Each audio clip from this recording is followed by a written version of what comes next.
So, Mr. Speaker, I was speaking about the botanical engineer who assumed to be a civil engineer.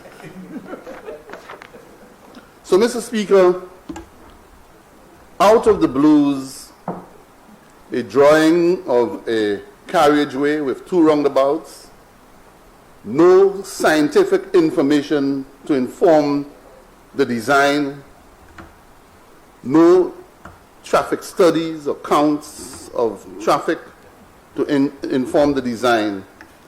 And so the intention was to proceed with the design or to proceed with the project.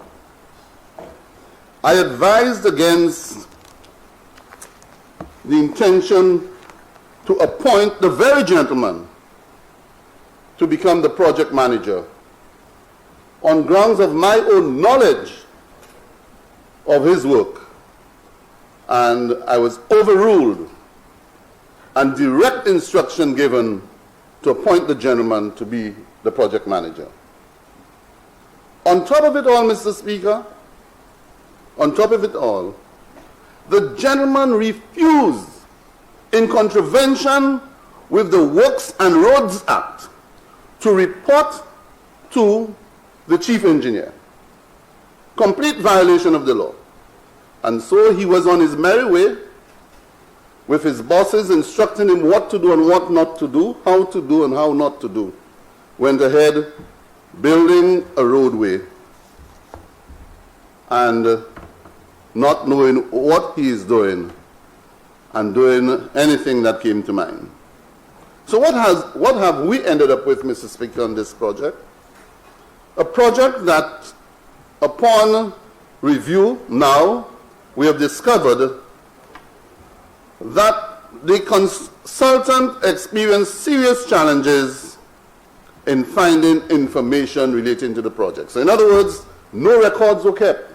Nothing to show that there was a design being followed and that, yes, the road was being done in accordance with the design. There was little correspondence, Mr. Speaker, issued by the then project manager. So how can you be the project manager and you're corresponding with nobody, very few individuals, and on the rare occasions when you corresponded, it was so scant you couldn't determine or decipher what exactly was going on the project. There was limited information on the scope of the project.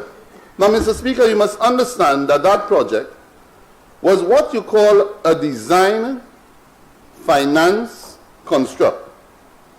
Exactly what the member for Vieux South spoke on earlier.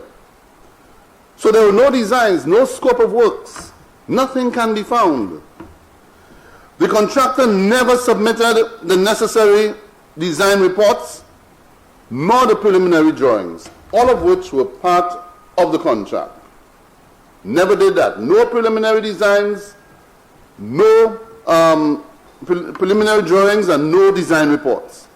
Obviously, Mr. Speaker, if you've got a contract to design, finance, and construct, the first thing you must have are the designs. So what are you building? It's like you gave somebody to build a home for you and you said, listen, design it for me, finance it, construct, I'll pay you later. And the contractor goes ahead and just starts building and he has not received your approval. So there were no approved designs for that road up there. Nothing. Total madness, Mr. Speaker. And that is why I'm saying to the member, do not come and defend matters if you do not have the necessary information to support you. Do not do this. Do not let people embarrass you. Then the contractor was being paid within 3 months of the commencement of the contract. Within 3 months, during the period of moratorium, that grace period that allows the government a little breathing space, a little relief, okay, on the person of the government to allow the government to breathe. 3 months into the contract.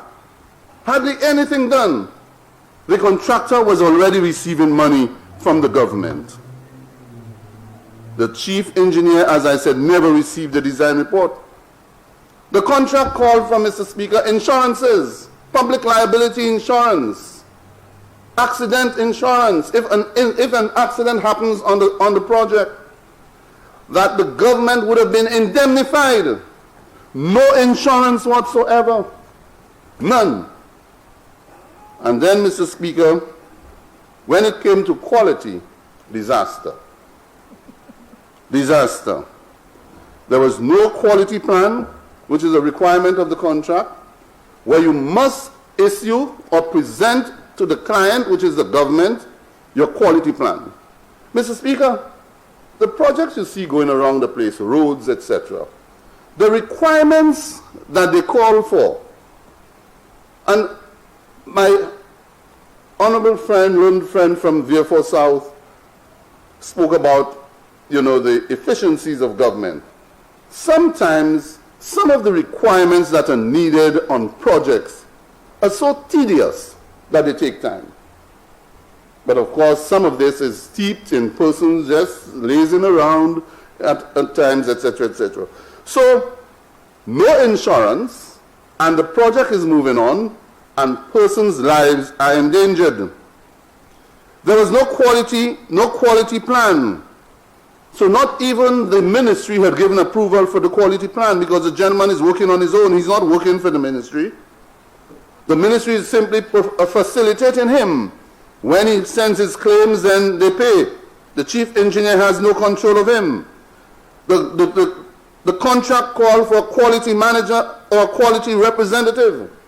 No quality manager to test the strength of the concrete, to test the sub-base and the base of the road. None of that, Mr. Speaker. There was no mixed design. You don't build a road until the ministry receives your mixed design, put it to the test in the lab, and then say to you, go ahead. Otherwise, you may have a contractor building a road for you, and within 3 weeks the road disappears, or the wall collapses, etc. So they never adhered to the conditions of the contract. No mixed designs were found. They never presented any mixed designs. And on taking over the project, and when other quality evidence and cubes showed up, there were serious concerns. In fact, Mr. Speaker, in a number of cases, what was being recommended, Mr. Speaker, was that some of the walls be demolished because of the failure of the quality of the material that was being used on those walls. In a number of cases, it is recommended that those walls be demolished. As of now, yes, as of now, that those walls be demolished. So, Mr. Speaker, these are the things that we speak of. These are the things that this government is saying we cannot tolerate, we must not tolerate, and we must do all within our ability and our power to ensure that we do not allow such behavior to continue.